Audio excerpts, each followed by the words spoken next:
So what's up, guys? What's up, guys? So we're here today at the abode. We have in front of us GeoPro RK12 along with the co-pilot over there getting on everybody's nerves. Got the magnificent wife inside. What are we doing here today? So this is going to be going into our next video installment. The GeoPro is no longer ours, even though we still currently have it in our possession. It is not ours. We have upgraded to a new travel trailer. We have a 2022 Springdale Mini 1790 FQ. We do not have that here right now because it actually it's in a different area of Virginia. It's in the Roanoke area, and it is unavailable to us at the moment. It is being shipped to Camping World in Ashland, Virginia as we speak, and we are awaiting its arrival. However, in the meantime, the magnificent wife is actually inside of the GeoPro with the big guns.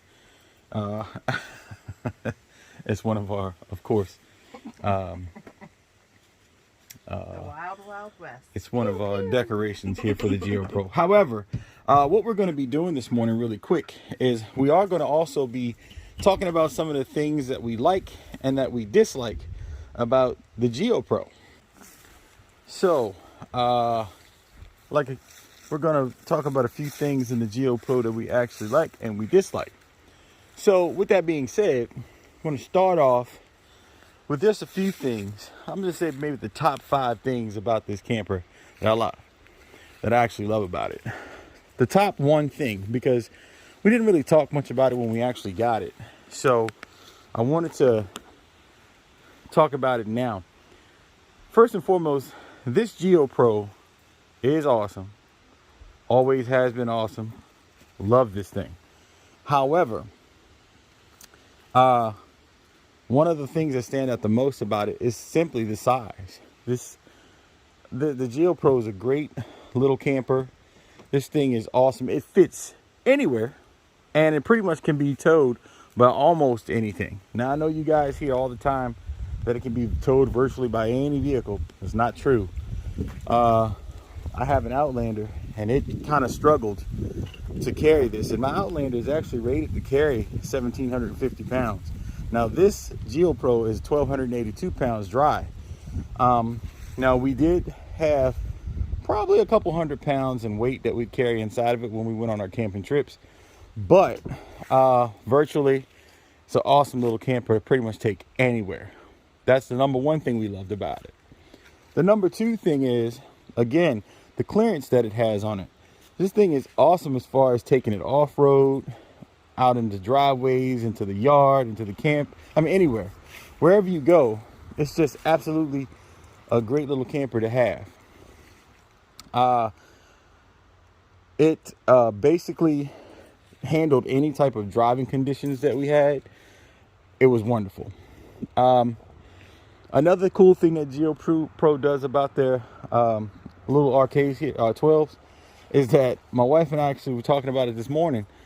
They have dual battery capacity and dual tank propane tank capacity, which is crazy. It only has a hookup for one propane line, if I'm correct. Magnificent wife? Yes, just the quick connect. All right, one LP right here. One LP connect here. That's the only thing that it hooks up to. And we have 2 tanks, 40 pounds of propane. That's crazy. It's like you'd never run out of propane in this thing. And again, the battery, we only have one battery in our holder, but it can take up to 2 batteries, which is pretty crazy.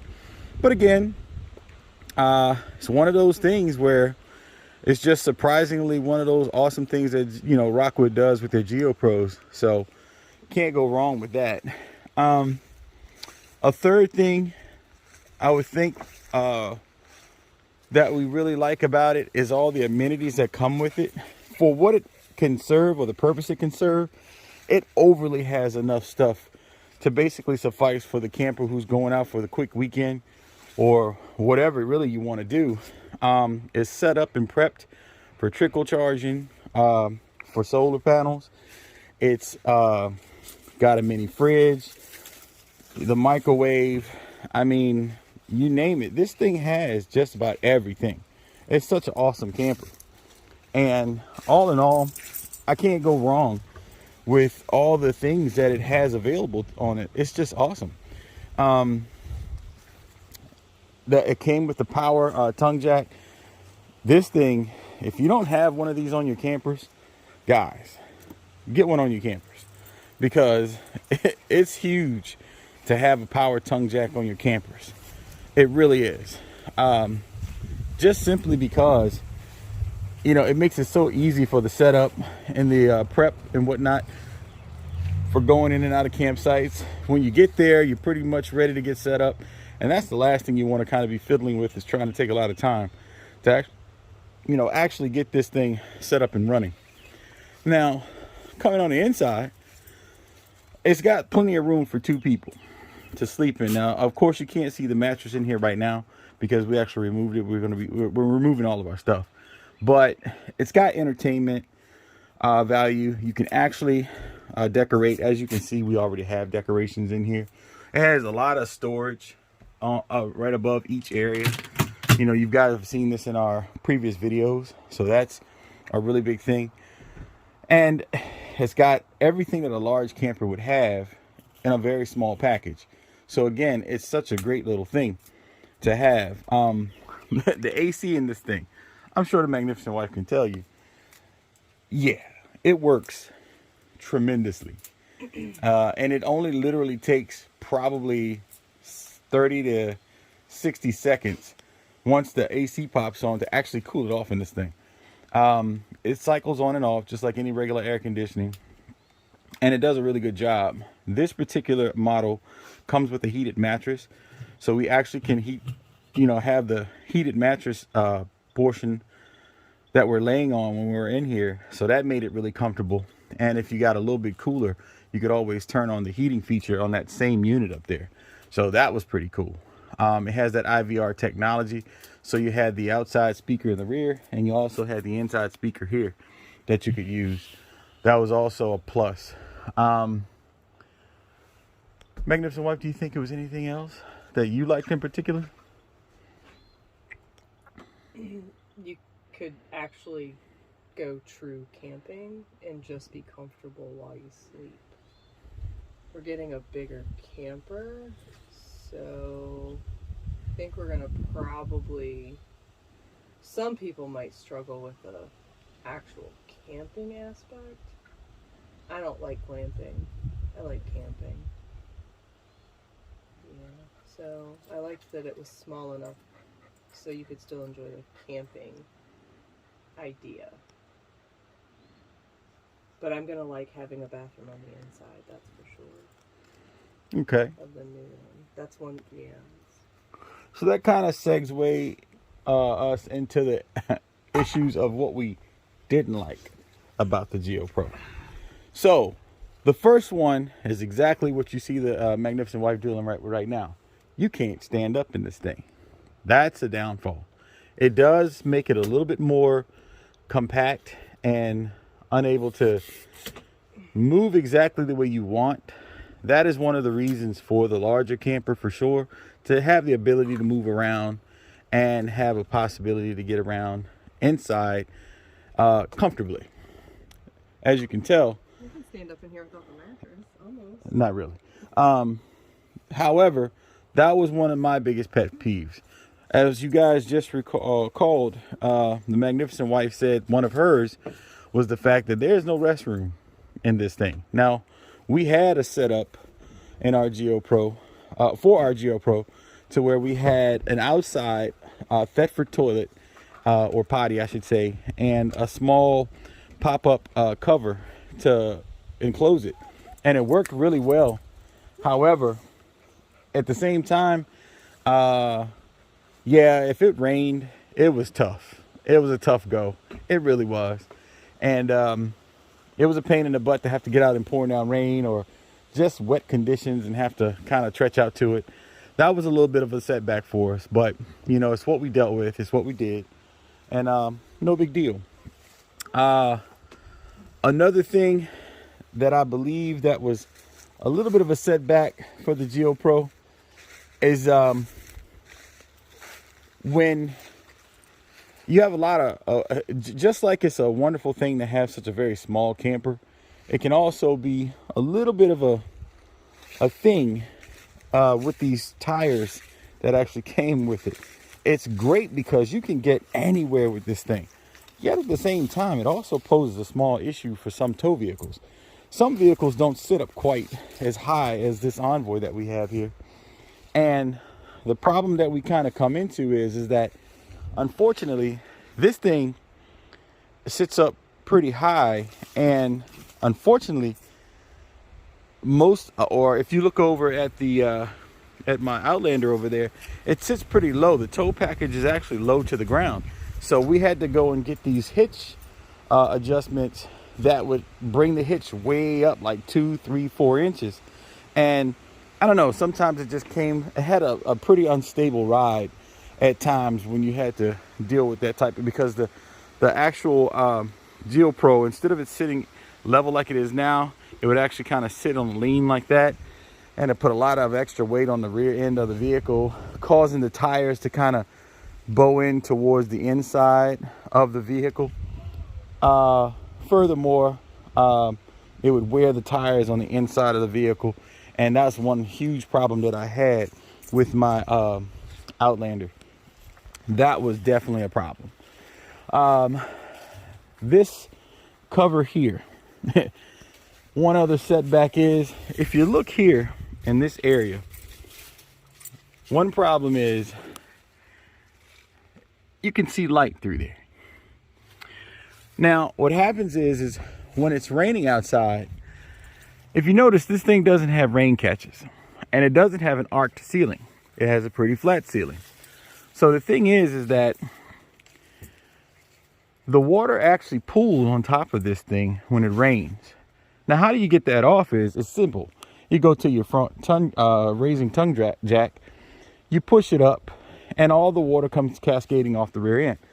Yet, if you're not paying attention to what you're doing, and you don't put that little flap down before you do it, some of that rainwater has a tendency to drip right there in that little seam, and it kind of washes down into this area exactly where you don't want it to be.